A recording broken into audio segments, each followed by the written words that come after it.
નમસ્કાર મિત્રો, સ્વાગત છે તમારું વિડીયોમાં। તમે જોઈ રહ્યા છો દેશ, દુનિયા અને ગુજરાતના તાજા સમાચાર। ગુજરાતમાં મેઘમહેર, 207 જળાશયોમાં 54%થી વધુ જળ સંગ્રહ, 13 ડેમ છલકાયા અને 21 હાઈ એલર્ટ કરાયા। જામનગરના લાલપુરમાં વીજ કરંટથી મહિલાનું કરુણ મોત, પીજીવીસીએલની બેદરકારીનો પરિવારનો આક્ષેપ, પોલીસે શરૂ કરી તપાસ। જામનગરમાં જામ જોધપુર નજીક શેઠ વડાળામાં મહિલાઓ સહિત 6 શખ્સો 3 પત્તીનો જુગાર રમતા ઝડપાયા। જામનગરમાં ખંભાળિયાના રિક્ષા ચાલકે વ્યાજખોરોના ત્રાસથી ઝેરી દવા પી જીવન ટૂંકાવ્યું, 2 સામે આત્મહત્યા માટે દુષ્પ્રેરણાનો ગુનો નોંધાયો। જામનગરમાં નવરાત્રી સંચાલક સામે જેસીઆર સિનેમાના સંચાલકની ફરિયાદ, યુટ્યુબ પર બદનામી, ₹25 લાખની ખંડણી માગ્યાનો આક્ષેપ જોવા મળ્યો। જામનગરમાં મોટરસાયકલ ચોરીનો ભેદ ઉકેલાયો, 1 શખ્સ અને 2 કિશોર ઝડપાયા, ચોરીના 6 બાઇક કબજે કરાયા।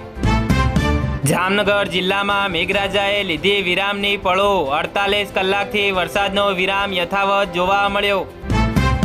જામનગરમાં પારિવારિક અદાવતમાં મારામારી, માતા પુત્ર પર હુમલો, બાઇકમાં તોડફોડ કરાઈ। સુરતના પર્વત પાટિયા બીઆરટીએસ જંકશન પર બસ ચાલકની બેદરકારી, બસમાં ચઢી રહેલા વૃદ્ધ દરવાજામાં ફસાયા। વાપીમાં અવધ હેલિકોનિયા ટાઉનશીપમાં ઝેરી ગેસ લીકેજની મોટી દુર્ઘટના ટળી, પાણી પુરવઠો પૂર્વવત કરાયો। વડોદરામાં તમારા ઘરમાં મોટું સંકટ આવવાનું છે, દાગીના પહેરેલ વૃદ્ધ મહિલાઓનો ટાર્ગેટ કરતી ગેંગનો સૂત્રધાર પકડાયો। અમદાવાદના 21 વિસ્તારમાં સિઝનનો 20 ઇંચથી વધુ વરસાદ, 3 દિવસ ભારે વરસાદની આગાહી જોવા મળી। ગુજરાતમાં 10 વર્ષમાં 34 પેપર લીક, 2023માં ઘડાયેલો કાયદો કાગળનો વાઘ બની રહ્યો। અમદાવાદમાં જીવતી વ્યક્તિને મૃત બતાવી મહિલાએ 17.89 લાખનો વીમો પાસ કરાવ્યો, ખોટું મરણ સર્ટી રજૂ કર્યું। ગુજરાતમાં મેઘતાંડવ બાદ 14 ડેમ છલકાયા, 21 હાઈ એલર્ટ પર, 5 જ દિવસમાં અછતમાંથી ઉગર્યા જળાશયો। ગુજરાતના 28 તાલુકામાં 40 ઇંચથી વધુ વરસાદ, 19માં 5 ઇંચ પણ નહીં, સરેરાશ 54% મેઘમહેર જોવા મળી। અમદાવાદમાં ભોગાવો નદીના પાણી રસ્તાઓ પર ફરી વળ્યા, આનંદપુર બુરાનપુરનો માર્ગ બંધ, લોકોને સાવચેત રહેવા અપીલ કરાઈ। ગમે તેટલો વરસાદ પડે તો પણ કોટ વિસ્તાર સલામત, પરંતુ નવા અમદાવાદમાં પાણી જ પાણી જોવા મળ્યું। અમદાવાદના કણભામાં ગોડાઉનમાં ચોમાસા માટે સ્ટોર કરેલી વિદેશી દારૂ અને બિયરની 6420 બોટલ ઝડપાઈ, 14.46 લાખનો મુદ્દામાલ જપ્ત, 2 શખ્સ ફરાર બન્યા। 2 કલાકમાં અમદાવાદમાં સૌથી વધુ વરસાદ, અનેક વિસ્તારમાં પાણી ભરાયા।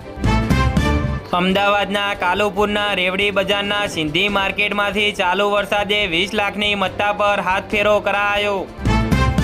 અમદાવાદના વટવામાં પોલીસે 200 સીસીટીવી ખંગાળી ગુમ બાળકને શોધી કાઢ્યો, વલસાડથી મળ્યો। અમદાવાદમાં પતિની કરતૂત પકડાઈ, પહેલી પત્નીથી છૂટાછેડા લીધા વિના બીજા લગ્ન કર્યા। ગુજરાતના જાણીતા લોક સાહિત્યકાર હકાભા ગઢવીને નડ્યો અકસ્માત, કાર પાણીમાં ખાબકી। ગુજરાતમાં ક્યાંય રેડ એલર્ટ નહીં, પણ અમદાવાદ સહિત 6 જિલ્લામાં ભારે વરસાદનું ઓરેન્જ એલર્ટ જાહેર કરાયું। અમદાવાદમાં મેઘમહેર, થલતેજ અને સાયન્સ સિટીમાં સૌથી વધુ વરસાદ, શાળાઓ અંગે ડીઈઓનો મહત્વનો આદેશ કરાયો। અમદાવાદમાં રિવરફ્રન્ટ નજીક મોપેડ સ્લીપ થતા 17 વર્ષીય કિશોર થાંભલા સાથે ભટકાયો, કમક માટે ભર્યું મોત થયું। અમદાવાદમાં અવિરત વરસાદને પગલે 7 મોત, 42 રસ્તા બંધ થતા ગામડા સંપર્ક વિહોણા બન્યા। વરસાદે ખોલી તંત્રની પોલ, ગાંધીનગરમાં ફૂટપાથ 8 મીટર પહોળા વિશાળ ભૂવામાં સમાયો। ગાંધીનગરમાં સાબરમતી નદીમાં પાણીની આવક વધતા સંત સરોવરના વધુ 3 દરવાજા ખોલાયા, 22 ગામ એલર્ટ કરાયા। એશિયન ગેમ્સ 2026માં ગુજરાતનો રેકોર્ડ બ્રેક દબદબો, 9 ખેલાડીઓ ભારતનું પ્રતિનિધિત્વ કરશે। જામનગરમાં જામ જોધપુરના મેઘપર આંબરડી ગામે ખુલ્લા પટમાંથી ₹42.38 લાખનો જંગી વિદેશી દારૂ ઝડપાયો, 3 આરોપીઓ સામે ગુનો નોંધાયો। વડોદરામાં બાળકોના પોષણ આહાર સાથે ચેડા. છાણીના નંદઘર કેન્દ્ર નંબર 9માં નાસ્તાની ગુણવત્તા અંગે ફરિયાદ નોંધાવાઈ. વડોદરામાં 10 લાખનો ચેક બાઉન્સ થતા જ્વેલર્સ વેપારીને 2 વર્ષની કેદ થઈ. વડોદરા શહેર જિલ્લામાં આજે ઓરેન્જ એલર્ટ. છૂટો છવાયો વરસાદ યથાવત જોવા મળ્યો.